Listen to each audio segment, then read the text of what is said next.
Broker Daily Uncut. Broker Daily Uncut. News, views and opinion about what's shaping Australia's mortgage and finance industry. Welcome back to another episode of Broker Daily Uncut. Now, it's been a big week in mortgages. There's a lot to unpack. I feel like a broken record here saying this, but obviously auction rates are still down. Some things aren't changing. But as always, I've got Eva and Costa in the studio with me, two Finni brokers from Finni. Guys, how are you? How's your week been so far? Good, thank you. We've had lots of changes this week. Yeah, a lot of policy changes, a lot happening. But it's good. It struggles to keep up. Like on the way in this morning, I was cycling in and my phone was vibrating a lot in my pocket. And I finally got in and I was like, oh, ING's completely changed its clawback policy, which we're going to get into in the second part. But guys, let's start because there's been quite a lot of interesting data. Kind of the first data, I think, where we can start drawing some conclusions as to what's happened from the budget. So let's start with the auction clearance rates. Now, this is a similar story, right? We've seen so let's go through it. The national preliminary auction clearance rate has slipped to 50%, down from 54.8% in the previous week.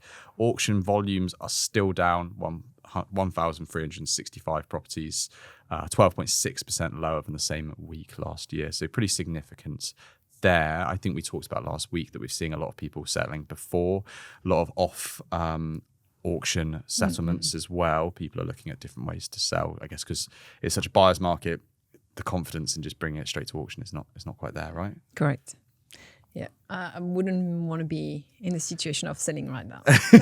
Yeah, it's a tough gig. It would be very stressful. And I think the conversation we have with our clients is, well, I was going to sell, but I'm going to hold off. Yeah. Buyers are like, well, let's see what happens. Just sit and wait. So I think it doesn't show as much as what people want to do, and I think people still want to buy property. I think they're just holding and see what's going to happen the next few it's interesting, weeks and months. Isn't it? Because, and I want to talk about the mortgage demand figures that Equifax has reported in just 2 secs, but some of it I see, obviously we've seen a lot of first home buyer activity weakening, and you think, in some ways, it's a great time for first home buyers to get into the market, right? You've got some really great schemes that have been opened up. There's been a few changes there to kind of get more and more people into, let's say, the 5% deposit scheme. But at the same time, you're seeing them withdraw from the market a bit. And I guess that is just the fear or the wait and see approach, depending on how you want to frame it, of, well, house prices are going down. I could either lose a bit of equity or even go into negative equity. So let's just see where they bottom out, I guess. Is that the kind of approach? There's that, I think. The second thing is, the headlines are property markets crashing. We're talking like few percent, if that. And in some area where actually first home buyers are going, it's sometimes less. Yeah, it's doing the opposite or less than 8%. So the situation actually really hasn't changed for them yet. Mm-hmm. And two, even if it's a little bit cheaper, maybe that doesn't change the servicing capacity. They still don't have enough to borrow money. So I feel like people that couldn't borrow money 6 months ago or wanted to buy a property but couldn't borrow money 6 months ago are in the same situation today. Yeah. The bank hasn't increased how much you can borrow. So I think servicing is getting tighter. So a lot of first home buyers, they're probably reading the headlines, as Eva was saying, that the market's going to crash, it's going to do this, going to do that. So they're sort of going on the sidelines going, oh, I don't want to put myself in a situation like that, especially at 95% or 90 or whatever they're going to do. But servicing isn't helping their situation either. We've had 3 rate rises this year. I know we're into the 7th month of the year, but that damages their servicing capability as well. And not as much, but HEM has also gone up a lot for a lot of lenders. And listen, we're not talking thousands, but we're talking extra $500-$600 per month in living expenses that the banks put on you. So that also is damaging your servicing. So I think it's a lot to a lot to do with those factors as well, not just that they're not willing to enter the market. I think a lot of want to, but, combination of rates, HEM, and just, scared to enter the market is also playing. I guess having that serviceability buffer on top of that as well is also... And you need it, because you don't want to go all in, and then if something happens in your personal life, you're going to be like, well, how am I going to fund this now? So you want that bit of a Particularly, buffer. we've got August rates decision. I think most of the lenders are saying that it will be a hold. I think CBA, ANZ's and NAB are saying that it's going to be a hold and slowly drop down in 27. But I believe it's Westpac that's still saying that there could be an extra hike there, and even maybe another one after that. So I guess that is weighing on consumers' minds right now. Well, we know from the past it was coming down and then it started going up pretty quickly. Particularly when the conflict in the Middle East is and you know what, that's probably playing its part as well, because again, it's restarted and petrol prices are going to go up, which then affects your day-to-day grocery costs and this and that. So cost of living is going to go up again. And, people are just, as we constantly say, just on the sidelines, just waiting and watching. Yeah, particularly when you see, and I want to bring in this data now. This is, I think it's something that most brokers won't be surprised about, and it's definitely not something I'm surprised about hearing kind of the experiences that a lot of brokers have been having. But mortgage demand, so this is from Equifax. They've recorded mortgage demand fell 14% year on year in June. They reported declines across every state, territory, and age group. Which is pretty shocking. And obviously, it changes where you are. So the ACT recorded the biggest drop, 18.6%. Victoria, 15.9%. New South Wales, 15%. WA was the most resilient at 8.5%. So still a drop, but there's a bit more wiggle room there.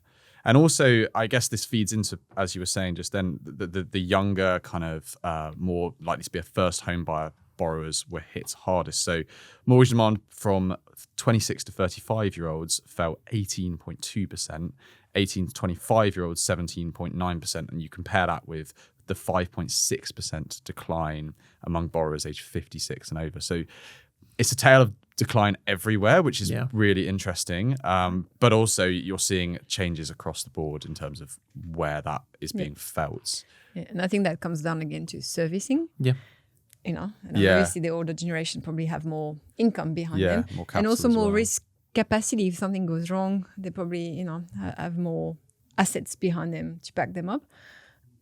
So do those falls surprise you at all, or is that in line with your own experiences? Yeah, they're pretty in line with what's going on in the market at the moment, like with our clients. I feel like that is roughly. It tells the story that we're seeing on the ground. Yeah, correct. Yeah, I feel like the one that's still, we deal a lot with investors that have two to five properties are typical investor. We've seen them, trying to hold on what's going on, reposition themselves, and sort of getting ready again for when things are a little bit more stable. There's definitely a need for certainty, and like right now it's like, what's going to happen? We don't know. But they are doing valuation, they're doing cash out, they're doing a bit of refinancing to put themselves in the best position to act again. Yeah, absolutely. So we'll see some activities coming back up from them, I think, first. Yeah. And then I guess first home buyers are always the last in the chain to say, oops, I missed that again. It's your first time in the market. Yeah, right? and they're a bit more nervous, which is understandable. Well, you make a good point there where a lot of investors, they may not be investing, but they're setting themselves up ready to do it. So as Eva said, they're doing the refinance, they're getting their cash out up to 80%. So they're parking their money just in their offset account, not paying anything of it, interest only. It's just sitting there. And then they're like, well, in 3 months or 6 months, I'm ready to go. I just need the pre-approval for the property. At least I've got the cash out and I can execute. So we see a lot of people just gearing up, preparing themselves for when that time does come, and then they can execute on it. It's really interesting because obviously when you look at certain, if you look at certain voices, it feels like, as you said, like it's property collapse and there's crisis, and then when you look actually at how people are preparing and stuff, it's more a lull on how you can kind of strategize during this time, which is And I think people need to go on the Totality report. I think it's accessible to everyone, where it right? shows the different and go and actually have a look, and you can really see, well, this part of the country or city is actually dropping, and the part maybe you're interested in actually might not be dropping. You look at Sydney, that it's the luxury suburbs and the luxury homes, which obviously don't impact most buyers. Not the first home buyers anyway. I mean, I'd love to, but it's not the first home buyers. I wouldn't mind being in that position, but unfortunately. So I think people need to take a step back and actually really look at the data, because they might be waiting for something that is not happening. Absolutely. On the budget though, have you seen, so there's some data that kind of is pointing, I feel like it's too early to say, but obviously there was a lot of noise around will investors start moving towards new builds and those, and obviously commercial property as well. Have you seen that at all yet? Is that something that's on investors' minds? Obviously right now, given the market, it might not be something that they're looking at specifically in the short term, but is it something in the long run that you've seen? I've had my first client contact me saying that he wants to do a refi cash out to purchase a new build to take advantage of negative gearing. So he's been the first off the ranks for me. Yeah. I guess, it's been a couple of months or 2-3 months since then. I would expect some people will start considering it, definitely. I found that I guess a shame when people have to have negative gearing. Or negative gearing is the reason why they would buy an asset other than another. Like, as an investor, you don't, like, we know the figures, like, right, you're not waiting for your tax back to be able to afford the properties 100. You've had for the past 12 months. Like, it's actually working without that. Yeah. Even though on paper, if you do servicing, it doesn't work. I think what's difficult to see is that people are going to make investment choices based on a tax break. On a tax break. Yeah. Yeah. That's never. It's not easy. It's never a good idea. The mindset isn't buying a good asset that's going to make you money in return. And it's like, how can I afford to buy something? You probably don't want to negative gear your home. Like, that's pretty much like the ultimate. But you're making it purely just to get that tax break now, where it's just like, I just want that money back. Yeah. Is it a good investment? I guess only they know. It may be, but it may not be. Time will tell, won't it? One more thing before we go to break, which I found interesting, I wanted to ask you guys about, is obviously something that the states, I know South Australia's got specific stamp duty policies to try and make this happen, and most states are looking at how they can get people to downgrade and move into houses that are kind of proportionate to the amount of people that are living there, try and free up some of those bedrooms. But when AFG released its quarterly data this week, and upgraders had a near record quarter for them. They became the dominant borrower segment. 44% of AFG's residential lodgements through their brokers were upgraders, up from 43% in the March quarter, and a level only reached in 2018 and 2022, so twice before in the records. That doesn't seem like the route that the government wants to be going down. Correct. Can you guys see that in your end? Like, what's going on there? It's hard to get someone to downgrade when the cost to do that is so significant. You've got to sell the property, you've got to pay stamp duty and all the other associated costs. Why would you do it? And like, you're only going to do it when you're in the later years of life, and like, to uproot yourself, it's already a big emotional change. I'll be honest with you, as I'm getting older, I wouldn't be bothered doing those sort of things. It's your house, yeah. Like, if you're happy there and you love it and you enjoy it, like. Well, you've seen, I don't know if any other states do it. I know South Australia has specific downsizer stamp duty concessions to try and get people to move out. Yeah, but I guess for upgraders, and that's the only asset you can sell now without capital gain tax. Yeah. Right? So it's like, well, if I need cash or I need to actually maybe make money somehow, I might as well buy my home, renovate it. Yeah, move up. Yeah, sell it, move up, do it again. That is a new way. If you've got spare cash as well, that is a new way to make money without being taxed. I don't think the data shows that this is what's happening because it's too recent. But moving forward, I think we'll see a lot more people making money, I guess, through their home. Yeah, it's definitely going to be a really interesting time to just see where the kind of lay of the land is going to be over the next kind of. And look, the super rich do that, months, right? They buy years, very expensive luxury home, sell it later, triple. Just made a lazy 100 million. But that's what it's very common in that price point. Definitely. That's not people we deal with, but Yeah. it is a thing, right? So We can deal with those people. we can. If you want to get in touch. Anyway, guys, we better take a quick break there. Let's talk about clawbacks after the break. Welcome back to Broker Daily Uncut. Now, guys, I want to talk to you about clawbacks. It's been in the news quite a lot recently. The spotlight's been on them, and it's changed a little bit most recently with ING, and we'll get into all of that. Let's start with looking at the FBAA. So they've urged the federal government to curb what they see as unfair lender practices, arguing that clawbacks, commission structures, and channel conflict are disadvantaging brokers ahead of new unfair trading laws that are due in 2027. So their new CEO, Leo Gajic, has argued that the clawbacks have expanded well beyond their original purpose of addressing broker misconduct. Obviously, going back to why they came in, and now they're triggering borrower behavior and lender cost recovery models that are what he says, quote, unfair and unequitable. Guys, what's your view on clawbacks? Does it affect you much? What's the situation right now? Yeah, look, it is a very, I think, unfair situation. When it's become.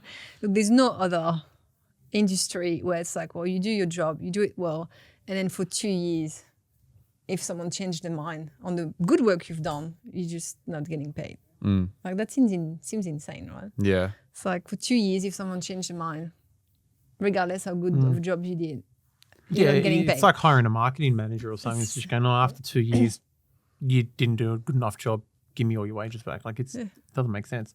And especially if you got someone that works for the company and then they leave, and then they take a lot of their customers as well. They start doing the phone calls and everything, and they start taking everything. It's like, well, yeah, it is pretty unfair. Yeah, and then obviously it kind of, the FBAA kind of believes that it can cause some kind of less savoury behaviours from lenders as well. So they've accused some lenders of prioritising direct channels over brokers, alleging branch staff are incentivised to refinance broker-originated loans, offer sharper pricing through branches, and misrepresent. We've seen that happening. Where they say, "Oh, you can't do it," and then through proprietary. Really, yeah. Those sort of practices are very common with brokers, and I'm sure all brokers listening to this have a million stories that they can tell. I do agree with clawback. I'm not saying just get rid of it completely. Yeah. There is, obviously some behaviors from brokers that could be, but 2 years is a very long time. Yeah. Like 6 months, 12 months, maybe. Yeah. Some lenders have tinkered with it already, right? So Correct. We saw 2023. We saw, I think, some of the majors they started to do like a phased out clawback. So it'd be like after 12 months, it'd be 50%. Yeah. Yeah, it reduces after a while. I've seen some at 18 months. Yeah. Some have no clawbacks. Yeah. Yeah. Doesn't stop us from obviously going there or not there, but it's I think it makes sense, and they will get probably more business moving forward. Yeah, and it kind of reduces that cyclical, fast-paced kind of let's just try and remove it, and as you say, removing it from the bankers' own kind of practices as well. But within that, just this morning, ING has said it's eased its clawback rules for brokers. So ING has now removed clawbacks on loans discharged for a property sale between 12 and 18 months after settlement. They said that they wanted an approach that doesn't punish brokers for decisions beyond their control. So that's exactly what you're saying. Yeah, exactly what you're saying. ING has simplified its commission structure, so it has introduced a flat 71.5 basis point upfront commission across all loans, regardless of LVR, alongside a 16.5% basis point trail commission.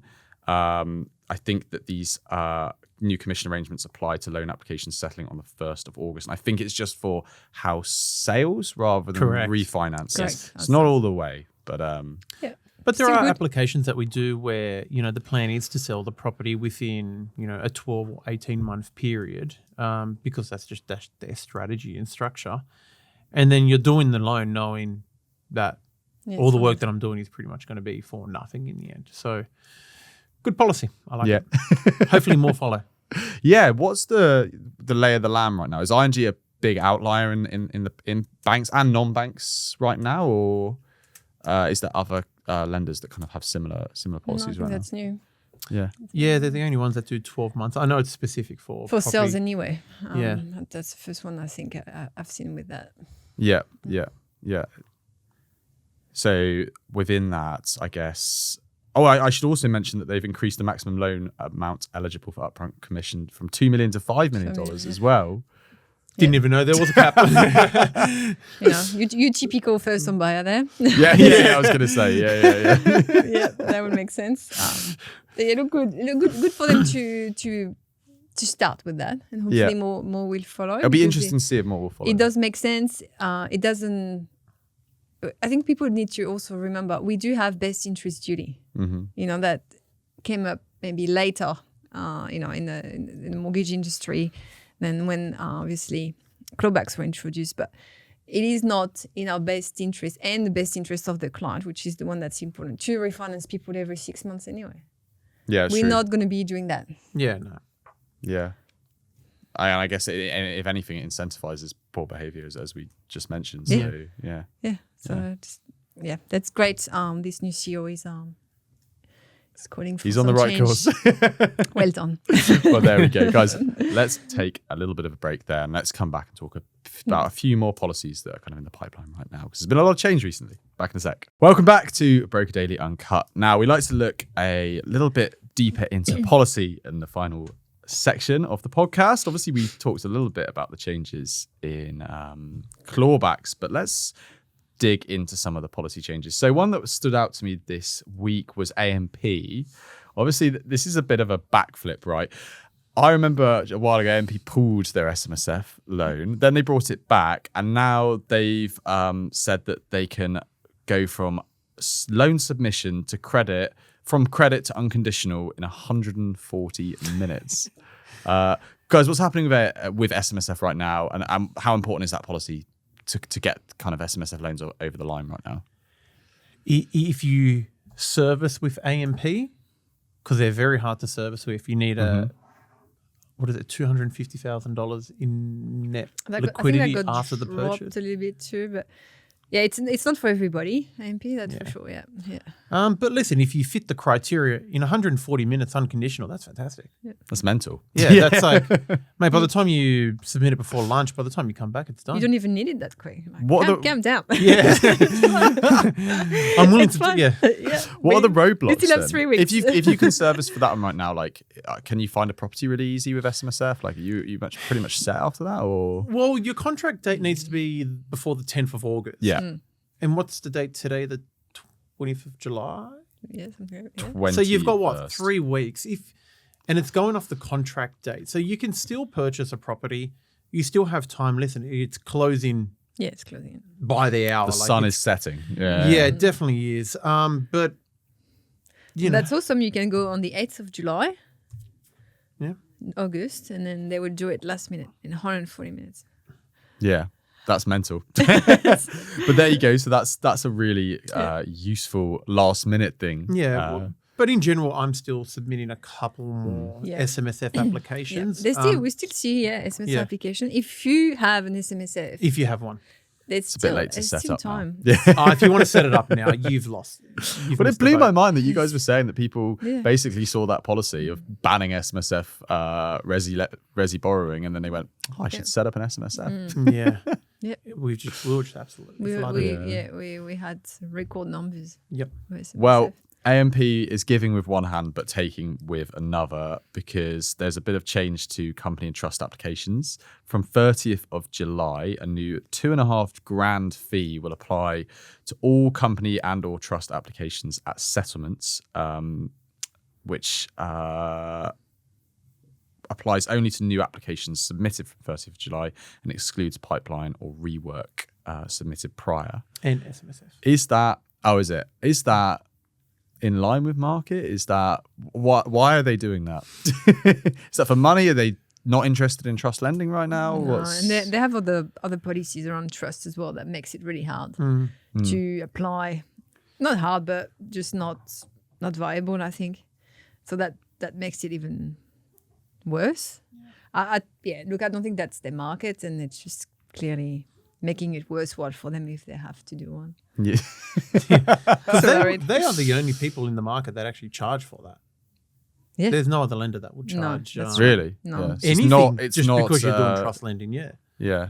So Is there any kind of justification? Is it a much more difficult nothing process came for out. them? I just saw the policy update. And look, I don't think it makes sense, right? Like it can be complex lending. There's a lot more verification, more documentation. It's sort of, I think it's justified to charge for this type of application. It's just no other banks are really charging like that. So, well, I think they will see a reduction in. Yeah, maybe that's what they're after, but who knows? I mean, I know a lot of my clients would be like, oh, no. Yeah, it's just painful. I mean, maybe in the We're going long-term for it. strategy it won't, but like just to stump that up is just... Yeah, when it's another just lender not- doesn't charge it. It's just- Yeah, exactly. Yeah, Unless yeah. they've got something else within that a much better interest rate or different policy or whatever They that can makes stack it, up in some which way, I don't yeah. think they do. And to be honest, I don't know the whole policy. Otherwise, I know my client would be like, well, I'm going not doing. Mm-hmm. Yeah. Well, let's talk about Westpac quickly. So they've tweaked their investor lending policy, try and make it more attractive. I guess this is, as we're talking about in the first section, there is a bit of a subdued demand right now as people are pulling back a little bit. But Westpac has relaxed some of its rules, so it's reduced minimum deposit for eligible investment loans with LMI from 10% to 5%, and it's extended maximum interest only term from 10 years to 15 years. How will this impact clients right now? Look, that's good. 15 years is a long time. And I think that will appeal to clients that may have already planned change to their lifestyle, like retirement, maybe maternity leave or paternity leave, and they know we might not be able to reset the interest-only period after the 5 years that we have. Yeah. 5 years goes very quickly. So that, I guess, sets them up for a long time. And I guess Westpac will have sticky client from this. Yeah. Which is a good thing that will appeal to people for sure. Yeah. Can you service 15 years interest only? That's tough. Yeah. I was just going to mention that. That's a different story. I think it's good for those people that, as Evel said, are getting older, where you're like, oh, I can't keep on doing this for every 5 years. I want to retire. So my income, listen, they can still afford the loan, but can they service, the constant every 5 years refinancing to a new interest-only loan term? Gives you 15 years of certainty. I think that's great.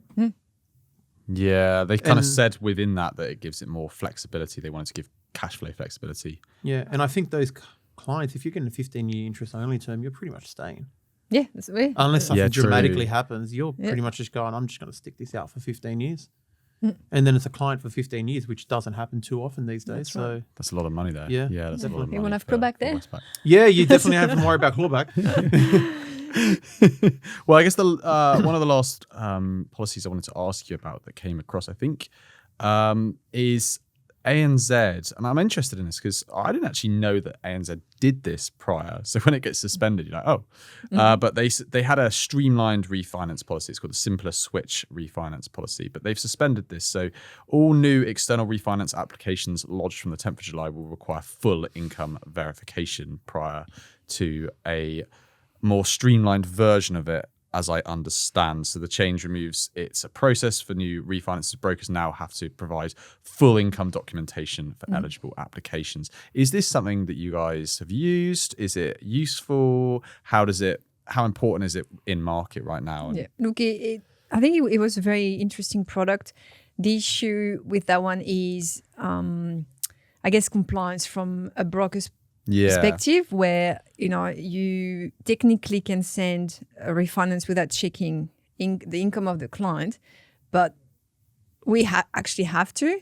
So a lot of the time, if you actually check, it wouldn't work, right? So for compliance perspective, it was a bit of a tricky one. And if it does work and the income works, why would you go through? I heard aggregators weren't massive fans of it because Correct. And then that's fair, right? And if the income support the refinance, why do you need this policy? Yeah. Right. So it was a bit of a low doc pay YG type thing, right? Which, had its merits, made things easier. And I don't know, they may have had some, a raise in default on those. Yeah, they might have seen some kind of worrying data. Maybe the risk isn't worth it anymore. I don't know. Look, I don't know. But back to square one there. Yeah. Yeah. Back to the full paperwork now. But full paperwork. alas. All right. Well, I guess last but not least, before we wrap up for this week, I just want to touch. There's a few things in the 5% deposit scheme that have changed.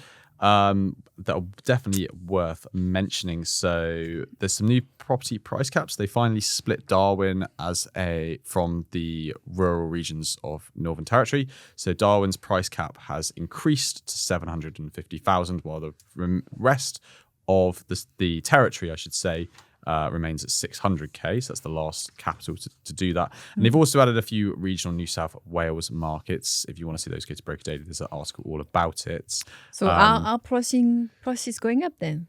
I assume so. Yeah, I assume in the regions there seems to be. I heard everything was crashing. In the regions. Well, Darwin definitely is going up. There's so many buyers agents purchasing a lot of property there. Yes, it's been a hot market. So that makes sense, that one. And I guess the regional areas, they're probably like separating them now. You can't classify all regional areas the same. Some are much larger than others. So New South Wales got a lot now. I think there's 6 in New South Wales. Well, I think Victoria just has Geelong, I think. And then Queensland is just Sunshine Coast, Gold Coast. So they tend to just be more around the capital. But New South Wales is really branching up the coast now as well as places that... Well, you got like Port Macquarie, that's Harbour. They're pretty like hubs around those arees. Yeah. And they definitely need the 1.5 million there. Yeah. It might start to press on regional prices even more so. I know. More and more Sydney-siders might be going, oh, wow, okay. No, but it's interesting because this tells you a different story. Yeah. Yeah, that's true. Yeah, it's these kind of micro things that show you that the overarching picture isn't always the same. It's the contours that matter, right? Well, actually, speaking of that, I think it was a couple of weeks ago on this podcast, I was looking at auction clearance rates. And speaking of regional, Coffs Harbour was at over 80% their auction clearance rate. Yeah. Really? Yeah. So, they're clearly selling there. Yeah. But I think it's just do your research, look into where you're wanting to buy and, Yeah, look, we do have obviously clients trying to buy SMSF properties very quickly, right? In those markets investors are in. A lot of them are telling us, well, I missed out on that one. The offer wasn't accepted. Someone else, outbid me. I'm like, this is not the story we hear. And weeks later, we still don't have properties for those pre-approval we set up, earlier this month, which if you listen again to the storyline is, well, everything is for sale and very easy to grab. Yeah. Who to believe? I don't know. Just, the boots on the ground. That's who you play. Yeah. The boots on the ground. It's interesting from, like different report that we are discussing. It's telling very different stories. Yeah. It's always you can never tell one kind of overarching narrative about the housing market. So we'll see where it goes. Anyway, guys, we better wrap up for this week. But thank you, as always, for joining us, guys. If people want to hear more from Finni, want to get in touch, where's the best place they can go? You can start on finni.com.au. You can book a time to chat there or give us a call. Ready to chat. Ideal. Well, thank you guys so much Thank you. for joining us. Thanks for listening, and see you next week. The information featured in this podcast is general in nature and does not take into consideration your financial situation or individual needs and should not be relied upon. Before making any investment, insurance, tax, property, or financial planning decision, you should consult a licensed professional who can advise whether your decision is appropriate for you. Guests appearing on this podcast may have a commercial relationship with the companies mentioned.